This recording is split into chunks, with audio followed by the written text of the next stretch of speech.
Hey, ladies and gentlemen, thanks for trying science. Today we are going to be talking about energy, a little review, a little bit more about transformations, and a little bit about some different kinds of energy and going into some details with sound and light.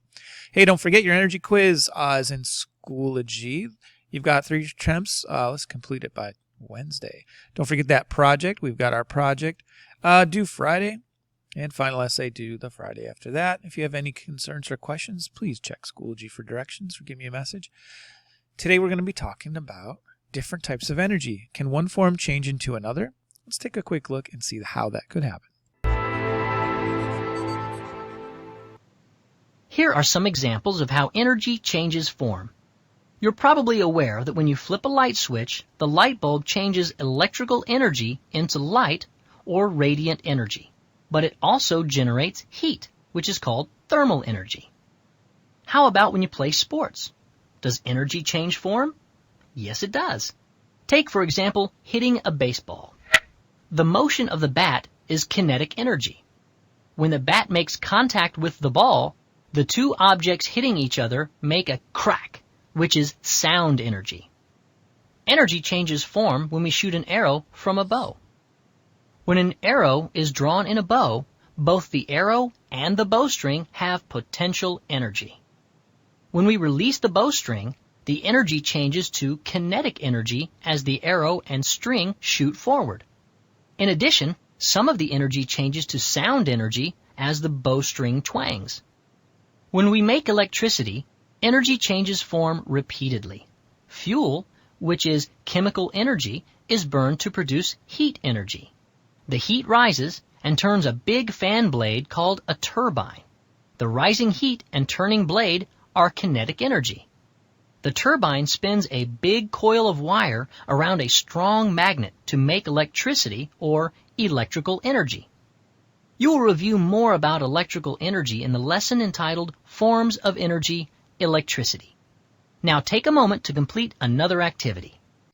Okay, that activity can be found right in your packet. The next page where you left off, we're going to continue on with this review here. Forms of energy continued. Please match the form of energy to the description provided. We want to make sure you actually know your energy types, okay? Falling rocks from the top of a mountain. Mechanical, electrical, heat, radiant, chemical, nuclear, or sound, okay? Which one do you think is the best choice to include here? Okay, radiant would mean a type of electromagnetic energy such as light.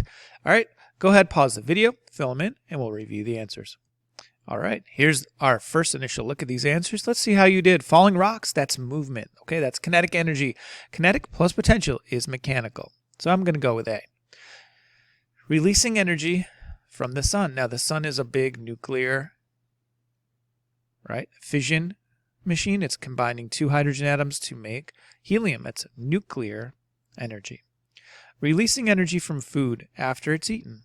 The energy in food is a chemical source of energy between the bonds of the atoms. Batteries is also a chemical storage place for potential chemical energy. Now, here's where we might get into some different answers, right? Batteries provide electrical energy from chemical energy. So, would it be okay to also include electrical energy in a battery? Absolutely, for sure. The release of energy from the sun, if I go back a couple, is not that also going to be released as radiant energy? Right, in the form of light and other forms of radiation in the electromagnetic spectrum. All right, do not falling rocks also cause sound? So, again, we have lots of different things here because you can start thinking about the transformations that occur. Okay, so if you have a few answers for yours, please make sure you can justify why you chose that. The energy that runs a refrigerator is, in most cases in our homes, electrical energy. Nuclear fission reactors. Well, I'm seeing the word nuclear right there. Wouldn't that be great? Nuclear fission reactors. The rumble of thunder from a storm. That's the sound energy in a storm. Rubbing your hands together creates heat energy. But is it not also mechanical energy? Sure, it's a motion. It's kinetic motion. Gasoline is a form of chemical energy. Food before it's eaten. Before it's eaten, it is a chemical. And lightning or lightening Lightning is electrical energy, but it also releases what? Light, so that would be radiant energy. Maybe heat as well. So if you can justify your forms of energy or what they transform into, great job. Let's see how we do on this part. Here I would like you guys to tell about the original form of energy and what it's turning into. So now we're really going to have two forms of energy for each one. Go ahead and pause the video, see how you do, come back, and let's review. All right, I've got some answers here for you guys, and we're talking about energy transformations. Electric motor is electric to start with. Turning that motor is mechanical. A battery that runs a moving toy. Batteries are chemical, and they turn into electrical, and then the moving is mechanical. So maybe electrical is a mid-jump here in between the chemical and mechanical. A solar panel on the roof of the house. Now, the roof of the house, solar, there's no solar energy. It's just a term they use to indicate that this process is happening. What's powering this? The nuclear reactions in the sun create radiant or light energy, which turn the solar panels into electric energy. Okay, so we don't have a solar energy. We have nuclear energy. A person lifting a chair. The chemical reactions in your body, which cause all the contractions to happen in your muscles, moving is mechanical. Nuclear power plant, we're talking about a nuclear interaction between the atom. We're breaking the nucleus to create heat. The heat turns a turbine, which eventually creates electrical. So there's a long chain here to get to electrical. A toaster, mostly likely processed by electric energy, turning into thermal energy. A moving church bell is the kinetic energy, releasing the sound. Gasoline is chemical, which is converted to mechanical. A light bulb is electrical in most cases, and it's going to make radiant or light energy, and it can also create some heat. Photosynthesis, the most important chemical reaction on Earth, starting with light and creating chemical reactions in a plant. How'd you do? Do you have any different answers? Do you have maybe more things that could go in the chain? If so, great. Good thinking. Okay, guys, we're going to move on in our packet. The next page, we're going to talk specifically about a couple forms of energy, radiant or light energy, which we know is in the electromagnetic spectrum. Let's delve into the electromagnetic spectrum a little bit. This is energy that's unique because it can travel without going actually through material. It can go through space. It's just a wave of different frequencies, and we have radio waves being the longest wavelength and gamma rays being the shortest, and somewhere in between is visible. Now your eyes can pick those up and detect that. You cannot see or personally detect any of these other forms of radiation, radiant energy, radiation, but certain things can. Microwaves transmit the signals that our cell phones use. Infrared is used by your TV remote control. Ultraviolet, you've probably heard of that. X-rays, of course, an X-ray machine can detect that. And gamma rays. Now, of all of these forms of energy, most of them are perfectly safe, especially these lower energy. So the cell phones, low energy, not a problem. Gamma rays and X-rays do sometimes interfere with DNA. Why? Because the wavelength is small enough to actually be on the range of what your DNA or cells would be, and that's causing interference and can disrupt them. All right, let's take a quick look at some examples of radiation.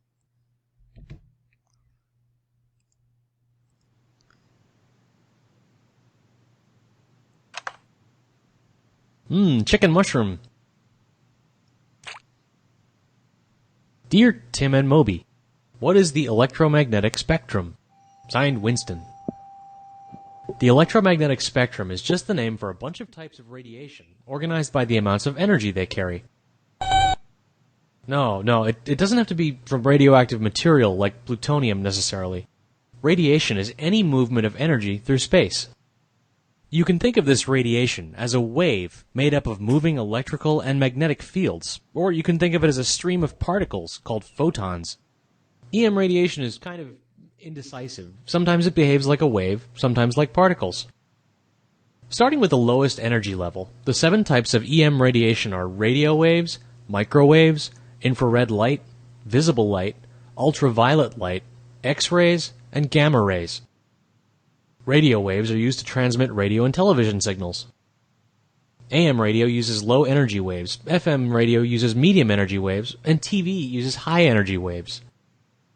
Cell phones use radio waves too, and stars in space can also emit radio waves. Microwaves are used in microwave ovens and airplane radar systems. In the oven, microwaves heat up the water molecules in your food. With radar, microwaves are reflected off an airplane and sent back to the radar system to pinpoint the exact location of the plane. Infrared rays are often produced when an object radiates heat. You can't see them, but you do feel them.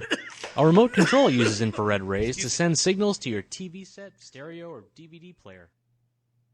Infrared radiation can also be used to take special photographs called thermographs. The next type of radiation in the spectrum is visible light. Thanks to special cells called cones, our eyes can perceive wavelengths of visible light as color. In order from lowest to highest energy, the colors are known as red, orange, yellow, green, blue, indigo, and violet. Ultraviolet rays occur naturally in sunlight. Fortunately, the ozone layer blocks most UV radiation from reaching the surface of the Earth. In large doses, UV rays can cause skin cancer and cataracts.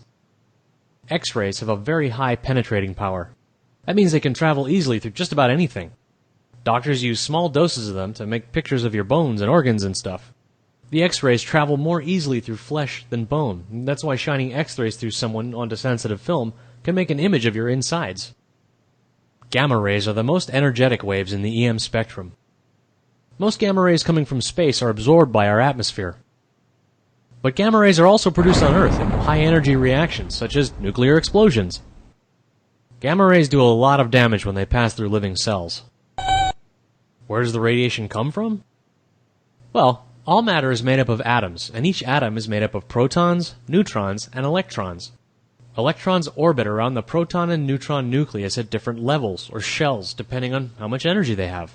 Sometimes an electron drops from one energy level to another, giving off energy in the form of electromagnetic radiation. The Sun, Earth, and stars all radiate electromagnetic energy of varying strengths.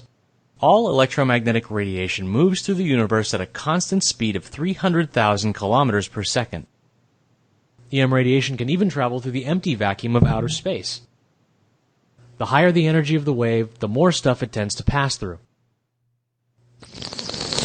Ugh, my soup's cold.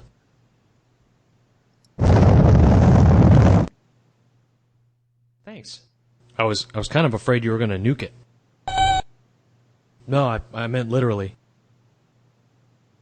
All right, guys, hope that helps. Let's just quickly talk about that word radiation. Radiation is just a form of energy that can radiate or move from one place to another without actually moving through a material, but through empty space. So when we talk about radiation, in most cases, we're not talking about what you think of as the dangerous form.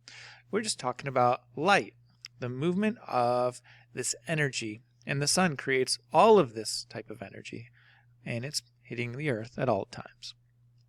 All right, let's look at what can happen to light or radiant energy as it interacts with its surroundings. Okay, first you can have reflection, the bouncing of a wave off of a surface at equal angle, which is kind of cool to be able to predict that bouncing. Now, if you've ever seen a mirror, you've seen reflection. Refraction is defined as the bending of a wave as it enters a different type of material. For example, as a light wave travels from space into air and then into water, those different materials can actually cause the light to bend, which to your eye will cause a how would I phrase it? A distortion of the image that you're seeing. Let's take a look.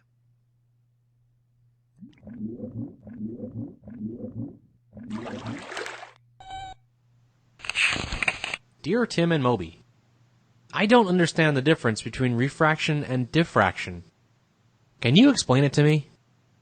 From Nuria. Hey, good question. Refraction and diffraction are both important properties of waves.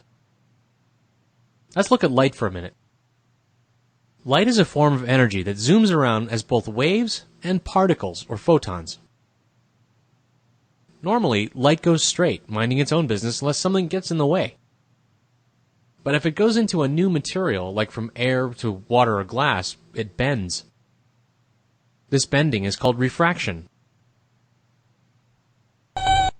Well, it happens because light changes speed when it travels between materials of different densities. If you look at something in a pool of water, you can see refraction at work. Water is denser than air, so when light goes from air to water, it slows down. This slowing causes a shift in the light's direction. The underwater object looks a little distorted and funny. The amount the wave bends is known as the angle of refraction. Different colors of light have different angles of refraction. Rainbows happen when all the colors making up white light refract at different angles through water droplets. Well, diffraction is somewhat different. Get it? And if you're interested in diffraction, go ahead and look that up on your own.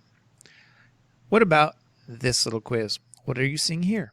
Is it reflection or refraction? Reflection. Reflection or refraction? See the distortion, how the pencil looks like it's bending? That's just because it's in water. Here's another example of refraction. As the light waves bends through the prism, it separates into the different colors of the rainbow. Hey, it's both. There's refraction occurring as you look at rocks underwater and a reflection of the material around you. Okay, let's finish up with our summary of sound energy. It's a form of kinetic energy because it's the motion or mechanical movement of material or medium, such as air, molecules, or solids or liquids that sound is traveling through. Did you know sound travels faster through solids and slower in gases? Why is that? Well, the atoms in solids are closer together, more tightly packed. When a vibration makes one atom move in a solid, it's more likely to hit another neighboring atom and transmit that energy or transfer that energy to its neighbor. Just like when a bowling ball hits some bowling pins. If the bowling pins are very spread out, it's unlikely that another bowling pin will be struck. But if bowling pins are close together, it's very likely that they'll be hit. Sound energy is the movement of actual atoms in vibration. Now, if they get to your ear, they can cause a vibration of certain organs in your ear, which are sent to your brain. In the form of light, light energy travels and hits a nerve at the back of your eye, also causing a signal in your brain. Both these forms of energy can be picked up by your amazing body. Let's take a quick look at a summary.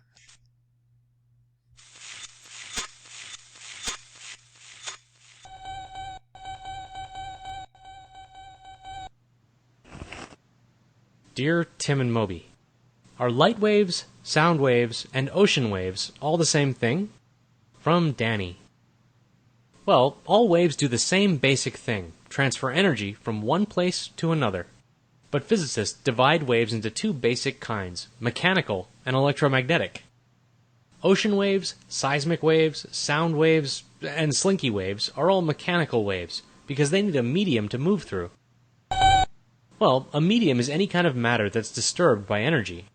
That energy disperses through the medium in the form of waves, which are basically chains of vibrating molecules. Water waves move energy through the medium of water molecules. Sound waves can transfer energy through a medium of air, liquid, or solid molecules. Seismic waves travel through the ground, usually after an earthquake. And slinky waves move through the medium of individual loops. Slinkies are really useful for visualizing how mechanical waves work. You can think of each ring as an individual molecule. When you shake one end of the toy, you can see how that kinetic energy moves from one slinky molecule to the next. Mechanical waves may appear to move matter forward with them, but that's not the case. Just like with the slinky's rings, a molecule disturbed by a wave will return to its original resting position after it's passed the energy onto its neighbors. Electromagnetic waves, like light and radio waves, don't need a medium to move through. They can travel through completely empty space. That's why light waves from the sun and stars are able to reach Earth. And why radio waves let us communicate with spacecraft. Well, Well, mechanical and electromagnetic waves are different, but they can be measured in many of the same ways. This particular wave is called a transverse wave. It carries energy along the spring by making it move at right angles to the direction of the energy flow. Ocean waves and most electromagnetic waves move in a transverse pattern. The crest is the highest point of a transverse wave, and the trough is the lowest point. That distance between the midpoint of the wave and the crest is the amplitude. That's also a measure of how much energy the wave is carrying. More energy means a greater amplitude. The distance a wave travels in one cycle is one wavelength. That's measured by finding the distance between two crests or two troughs. Waves can be measured by their frequency too. The frequency is the number of waves that pass a given point in 1 second. It's measured in hertz, or waves per second. And frequency is related to wavelength. A wave with a short wavelength will have a high frequency, while a wave with a long wavelength will have a low frequency. Right, sound travels in compressional waves. Unlike transverse waves, compressional waves displace matter back and forth in the same direction as the energy of the wave. Vibrations created by anything from your vocal cords to a drum head to breaking glass will push air molecules together, forming a series of compressions that travel through the air. Those compressing air molecules hit your eardrum, making it vibrate and sending sound signals to your brain. Like I said, mechanical waves need something to travel through. That's why you won't hear sounds if you find yourself in outer space, unless of course if you bring your own air. Well, that's about enough on waves for now. Say goodnight, Moby. Ow! Well, that's enough on waves for today. Hope you guys study up. Make sure you're all familiar with all the terms we've got in our notes packet, and get busy on that Science, Energy, and the News project. Hey, and again, thanks for joining us and trying science. See you next time.